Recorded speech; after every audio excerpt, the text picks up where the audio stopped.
రాష్ట్రంలో త్వరలో జరగబోయే మున్సిపల్ ఎన్నికల్లో విజయం సాధించడమే లక్ష్యంగా కాంగ్రెస్ పార్టీ కీలక సమావేశాలు నిర్వహిస్తోంది. అందులో భాగంగానే టీపీసీసీ విస్తృత స్థాయి కార్యవర్గ సమావేశాన్ని గాంధీభవన్లో నిర్వహిస్తోంది. TPCC chief MLC Mahesh Kumar Goud అధ్యక్షతన జరిగే కీలక భేటీలో CM Revanth Reddy, TPCC chief Mahesh Kumar Goud, Congress in charge Meenakshi Natarajan, AICC కార్యదర్శులు పాల్గొనున్నారు. ప్రధానంగా మున్సిపల్ ఎన్నికల్లో అమలు చేసే వ్యూహాలపై చర్చించనున్నారు. మున్సిపల్ ఎన్నికలపై తాజాగా రేవంత్ రెడ్డి, మహేష్ కుమార్ గౌడ్ చర్చించారు. ఇటీవల పంచాయతీ ఎన్నికల్లో కాంగ్రెస్ సర్పంచ్ స్థానాలను గణనీయ సంఖ్యలో గెలుచుకున్న ప్రత్యర్థి బీఆర్ఎస్ కూడా సర్పంచ్ ఎన్నికల్లో ఆశించిన దానికంటే పనితీరుని ఎక్కువగానే కనబరిచింది. దీంతో అధికార పార్టీ అలర్ట్ అయింది.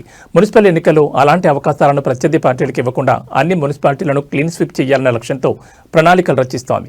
ప్రతి వార్డ్, డివిజన్ నుంచి 6 చెప్పిన అభ్యర్థుల జాబితాను రూపొందించి వారిలో సమర్థులైన కోసం సర్వే నిర్వహించాలని పార్టీ నిర్ణయించింది.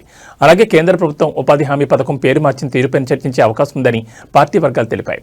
మరోవైపు కృష్ణా, గోదావరి జలాలపైన విపక్షాల ఆరోపణలు, విమర్శలు తిప్పికొట్టేలా కార్యాచరణ తీసుకుంటారని, అసెంబ్లీలో పవర్ పాయింట్ ప్రజెంటేషన్ ద్వారా ఇచ్చిన అంశాలను ప్రజల్లోకి మరింత బలంగా తీసుకెళ్లేలా కార్యాచరణ ఉంటుందని పార్టీ నేతలు పేర్కొంటున్నారు. మరోవైపు డీసీసీల కూర్పు అంశం చర్చకొచ్చే అవకాశం ఉన్నట్టు తెలుస్తోంది. ఈ నెల 15న మండలాధ్యక్షుల నియామకాన్ని చేపట్టనున్నారు.